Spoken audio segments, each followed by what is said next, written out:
is Barb Gully from Barbs Tea Service, and we are back in the studio, courtesy On TV Studios, Yes. with our 40th podcast. Wow. Yes, and I'm here, as always, with my studio engineer, co-host, and arm candy, Chris Gully. Hi, Yeah. Chris. Hi. I got to press all the buttons. You do. Yeah, we've been gone for a couple weeks, so we're once again starting the learning curve. Yes. But yeah, it's great to be back. We have been so busy. Yes. Right? And I had a couple of tea events since our last podcast. You've been out in the world. I have been. I Right. did a Jane Austen and Gilded Age, which we'll talk about. Mm-hmm. But you were up at Pemberley Yes. for a while Yes. and kind of doing more clear. Lumberjacking. Yes. Well, just to remind everybody, there was this horrible, once every, 100-year ice storm up there. And so we have a lot of trees that need to be dealt with. So I'm kind of starting that process. So while you were having all that fun, Yes. I took a sojourn to Western Michigan. You did. I did, Holland, Michigan. Oh. Yes, and that was very fun. And it also inspired today's Dutch-themed podcast. Okay. Can't wait. Oh, yeah. So today, what we plan to cover is the Tulip Festival Uh-huh. in Holland, Yes. the Netherlands and Holland, Okay. Mm-hmm. windmills, Delft, China, There's a pattern here. and wooden shoes. Okay. And then hopefully we can wrap up. We talk about the Miss Austens, Very good. plural. All right. But first, tea. Ah. Okay. Ooh, Yeah. yes. Okay. We're back to regular tea. Yeah. Yeah. And we're trying Pickwick teas. Amazing. Pickwick is the biggest tea company in Holland. Okay. And we're trying their specific blend. It's called Dutch. Okay. Okay. All right. And I purchased this when I was in All Holland. right. Are we moving to Yeah, the let's- camera here? Take a look. All right. There So we go. It's We've on got camera. a picture of the Pickwick Dutch blend. Okay. Oh, okay. So let's Right. take a little sample.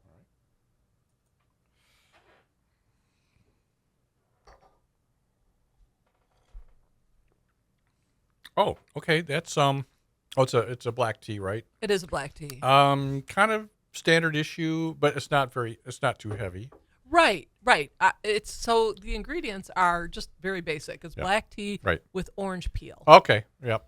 And the Pickwick teas, they have on their packaging their own self-rating, Okay. 1 to 4 leaves. Okay.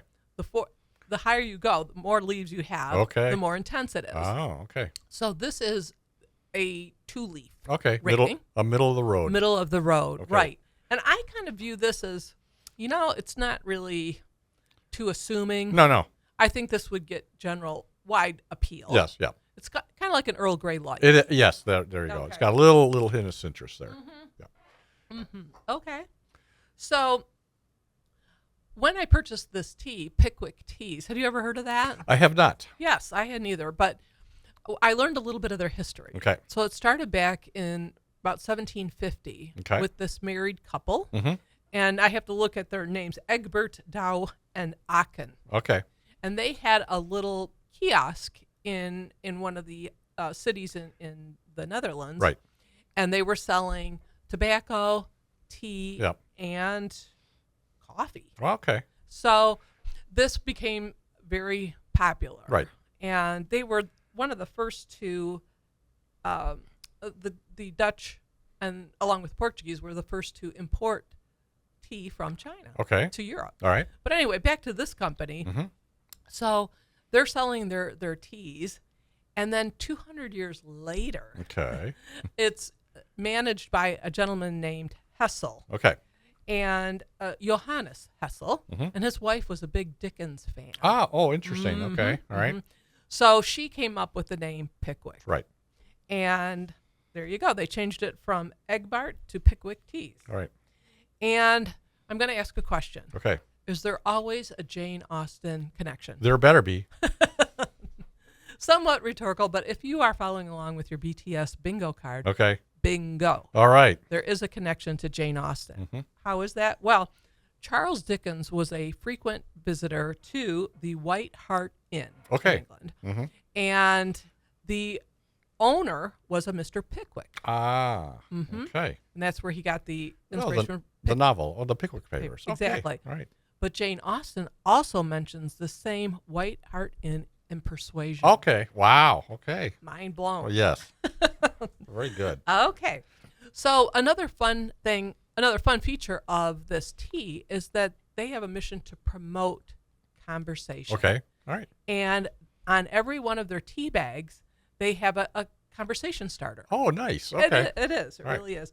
And they want to, and I quote, encourage everyone to take more time for each other. Very good. Very nice sentiment.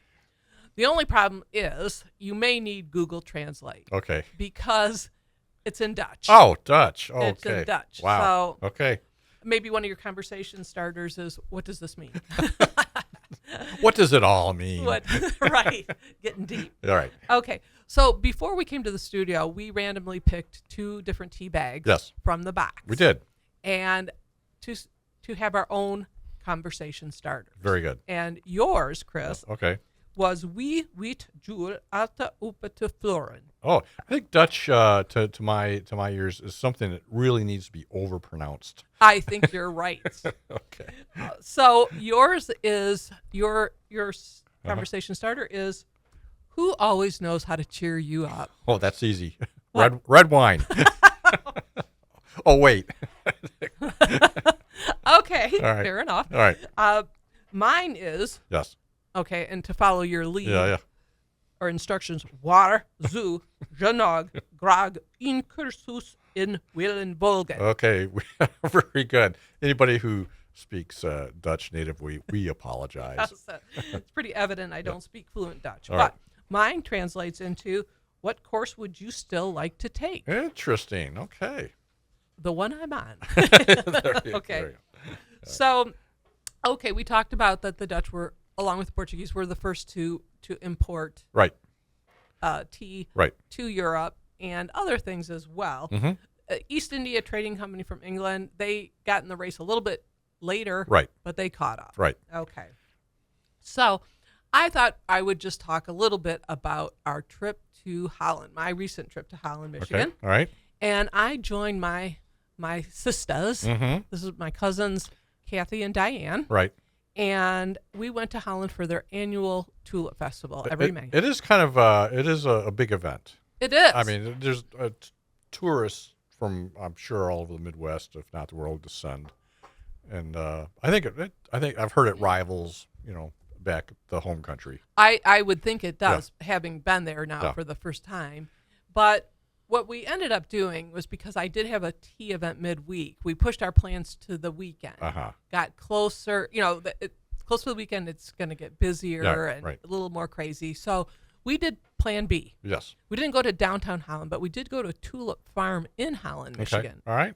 And that was the Veldheer Tulip Garden. Okay. And you do have to pay a charge. They charge you $17 per adult. Okay. Yeah. But you go in and you see this farm, and they have 850 different varieties of tulips. That's amazing. Isn't it? When you think of, Yeah. I think of maybe 1 or 2. But, Yeah. Okay. And on this farm, they had over 500 million together, the final count. So you get to walk through these rows and rows of tulips. Mm-hmm. And I set my tracker Yep. we were halfway through. Yeah.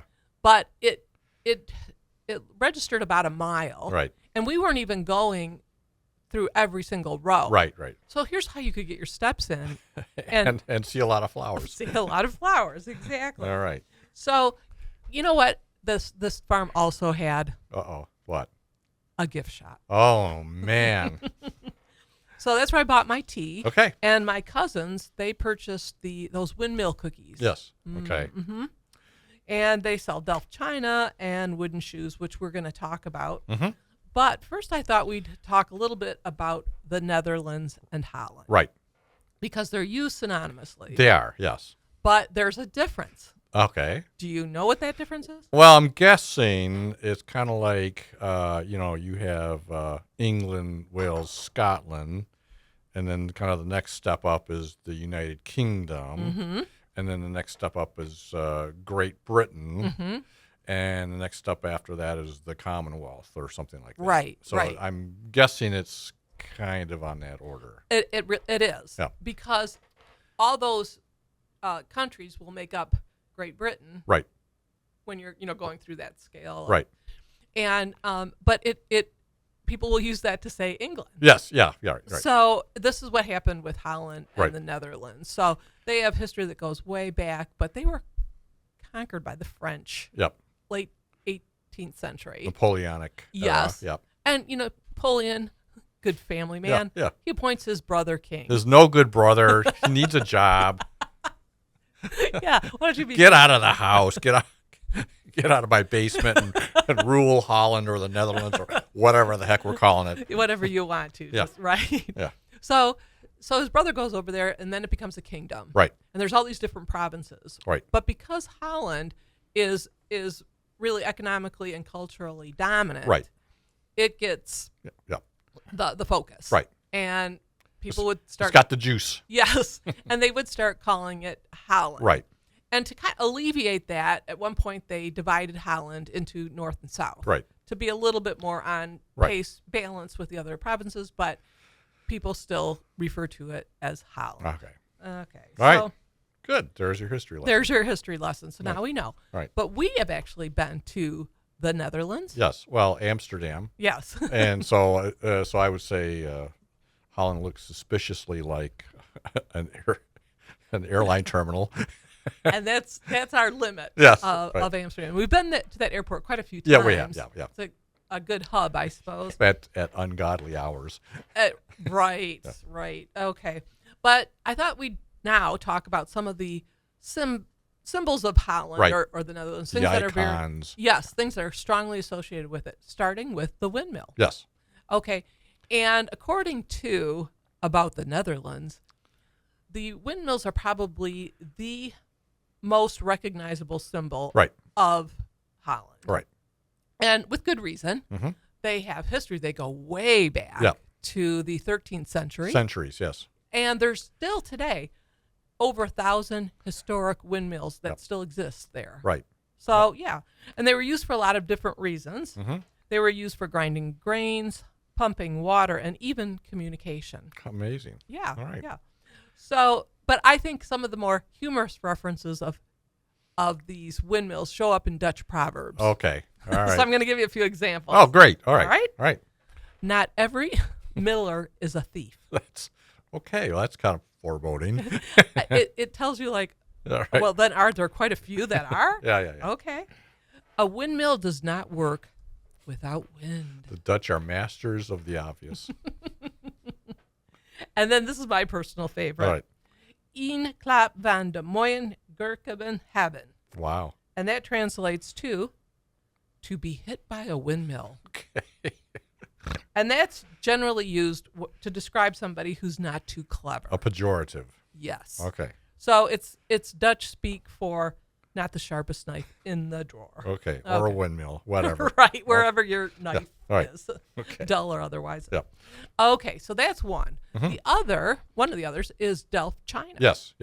So Delft, and I'm going to just hold this up to my camera. All right. You Very see good. that? Yep. All right. So this is not really Delft, China. It's Delft adjacent. It is. It's a Fake Delft. It is faux Delft. Okay. I like to say faux. Okay.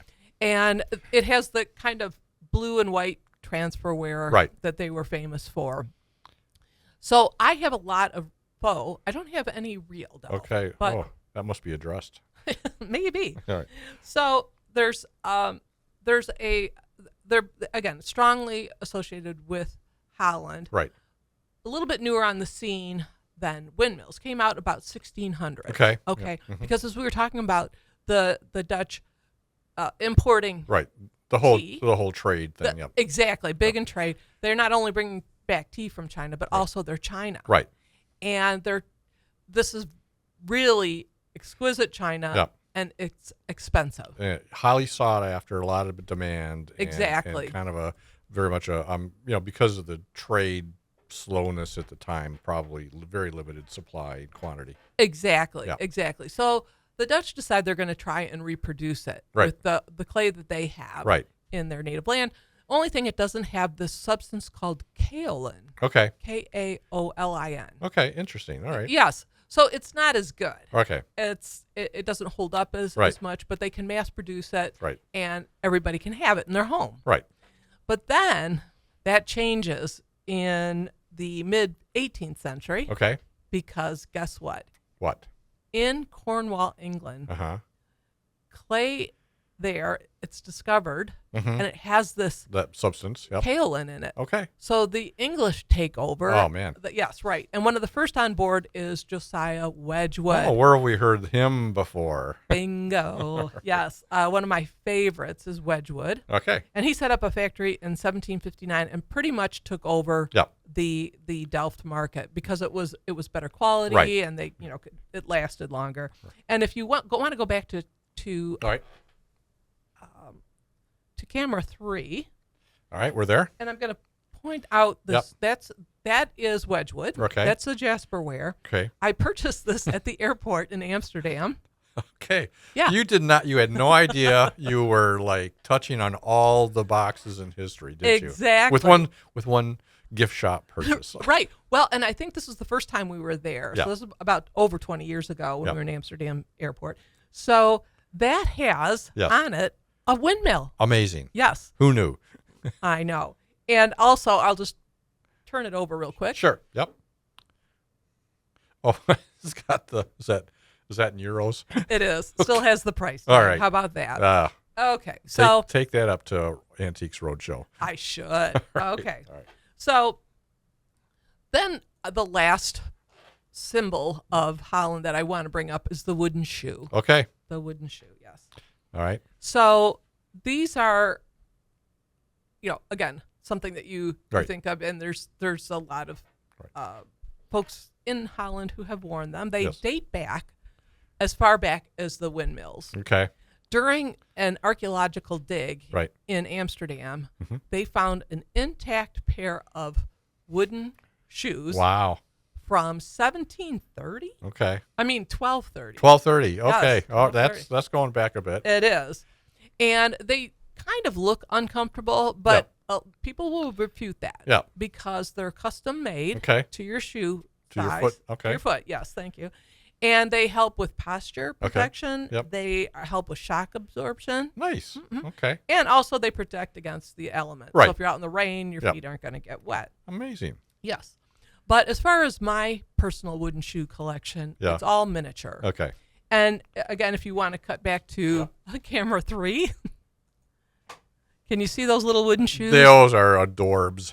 That is a refrigerator magnet. Okay. And I purchased that along with a wooden shoe keychain at the gift shop in the Amsterdam airport. I think we do a lot to help various international economies. We do. Right. We do. So that might have been the third time I was there. But anyway, we can cut back. Right. So I actually did own a pair of wooden shoes. Yes. I think I remember seeing them in the back of a closet for years. Barb, what are we going to do with these? So when I was a young teenager, I went with my parents to a weekend trip to Western Michigan. Right. We went to Holland. Right. And we went to we toured a wooden shoe factory. Right. And I was all caught up in this. And I was like, could I have my own pair? That's right. And I think my parents were sort of in that when in Rome. Right. Yep. And they bought me a pair of wooden shoes. Okay. But where are you going to wear wooden shoes? There's very few formal occasions I can think of.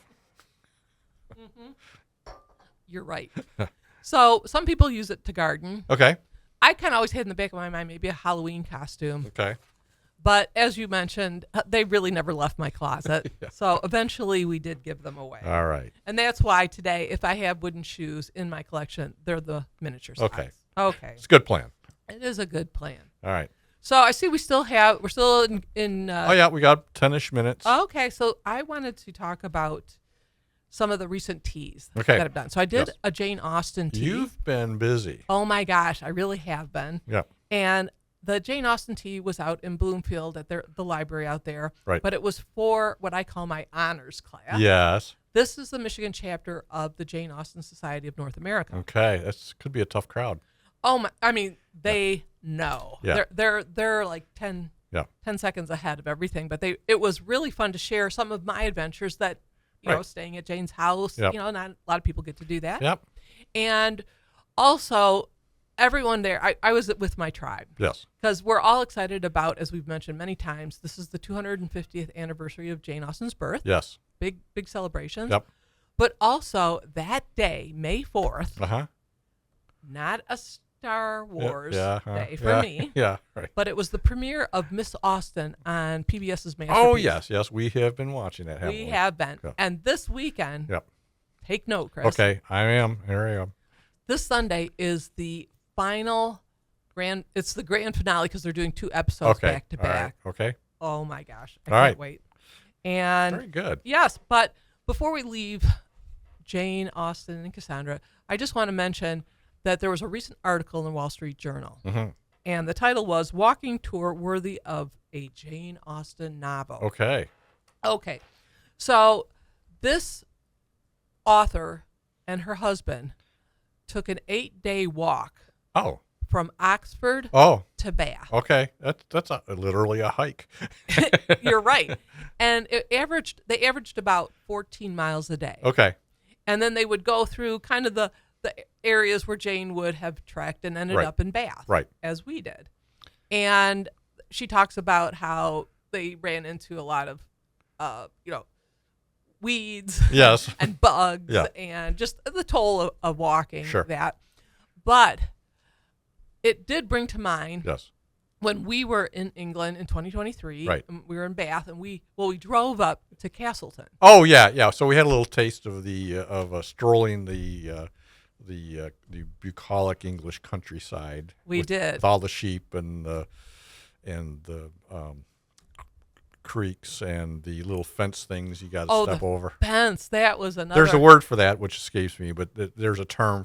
Basically, it was kind of interesting. I thought was the sheep are paddocked in, but people have got to get from one field to another, so they have this kind of step thing, right? And which we did okay with, Right? Yeah, kind of like a video game. You got to jump over this and turn this way. Yeah. But yes, that was an obstacle course, Right, actually. yeah. But so you found this B&B. It's a working sheep farm. Sure. And it was a mile walk to town. Right. And we decided, because it was just almost an ordeal, as much of an ordeal to drive there. Yeah. We'll just walk. Yeah. And I'll do anything to avoid parking a car in Great Britain. oh my. Yes, that's right. Yeah. We had some trials and tribulations. So anyway, we decided we walk to town for dinner. Right. So we go through, and the sheep would come up and talk to us a little bit. What you doing there, Mike? Bad. Yeah. Yeah. That sounds as good as my Dutch. But anyway, so we go down, excellent dinner at that George Inn, Mm-hmm. and we come back, and now it's dark. Right. Dark and rainy. Dark and rainy, and sloppy. Yeah. So we take out our modern day lanterns. Yes. Yeah. Our iPhones. Our iPhones. Yeah. And I had mud, just like Elizabeth Bennet did Yes. when she was making that trek to Netherfield. Yes. I had a muddy hem. Yes. So I thought this was very much like this Wall Street Journal article. Amazing. And then we end up in Jane's home. Yes. So Wall Street Journal, call me. I know. You got things to say. I do. So anyway, I'm going to repost some of those blogs. I'm going to put the links in Right. for our in our comments section. Right. And we'll talk about those 2 blogs from 2023. My part 1 and 2 of Becoming Jane. Okay. Includes our muddy walk and all that, and the Mm-hmm. sheep farm. And then I'm also going to post our Dutch themed blogs. Okay. From this week. Great. We'll have 3. Right. Okay. And then I just wanted to mention too that we did the Gilded Age Right. tea talk just before we left for Holland, and I was there. Pam, BTS team member, she helped with the serving the tea and checking people in. Right. And then great friends Laura Q and Teresa were there. Uh-huh. And a shout out to Teresa for putting us together. She's the one who referred us to go there. She's a volunteer there, as well as the neighboring Upton House. Oh, okay. Yeah. Right. Yeah. So she's very well connected, and we really had fun with that group. Nice. And then one final thing, I want to wish all who celebrate a belated Happy Mother's Day. Yes. We had a wonderful time. Yes, we did. It was hosted by Rachel and Sean. Yes. And along with Rob and Megan. Yep. And then we got to bring in the New York contingent. Oh, yes, that's right. Yep. Matt and Jenna from FaceTime. We got to FaceTime with them a little bit. Mm-hmm. But I was also gifted with some amazing treasures. Okay. Tea. Yes. Teacups. Uh-huh. Pink plant. All right. And some of these, I like to refer to some of these gifts as future blog stories. There you go. Yeah. Future podcasts. Actually, yeah. One set of teacups. Yeah. Really, we're bringing back Megan and Rob to talk about how they. Yeah. Her talent. Her talent. Yeah. Thrifting. Yes. Oh my gosh, it's opened up a whole new world for me. Yes. Okay, so anyway, we will be talking about that. Very good. Okay. And where are we now? We got about 3 minutes. Okay. Use them wisely. All right. Well, actually, I just want to remind everyone that we've got more tea events coming. Yes. So this week we've got a chocolate and tea event. Yes. Bringing back the chocolate. Yes. And then Thursday we're going to be back at Commerce Library. Uh-huh. And we're going to be doing Downton Abbey. Yes. And that's exciting because, we talk about that connection between Gilded Age and Downton Abbey. Right. Gilded Age, HBO series, or they now returned to HBO Max. Who knows? I can't keep up. So HBO Max, yes. They had that big, Well, every time they change their name, they jack the prices up. So That's right. That's right. That's my cynical view. Yes, it's a ploy. Yeah. So nothing gets past you. Well, some things. So that's coming up in June. Okay. And then the Downton Abbey movie is coming out in September. Okay. So they're queuing up. Oh, so this is going to be really fun where we're doing our Downton Abbey. And yes, we will be dressed very good. The 1920s Downton Abbey attire. All right. Okay, so a lot coming on. We'd like everyone to always please visit us on our blog. Yes. And our website. We are on Substack. Yes. So, and of course our podcast. Very here. good. Okay. So I think I hear that sound. Let's see. Ooh. Oh, yes. Okay. So I want to thank, again, On TV Studios for allowing us to be here. Yes. All their support. I'd like to thank, as always, my arm candy co-host, Chris. You're welcome. And as we like to say at Barbs Tea Service, please stay tuned.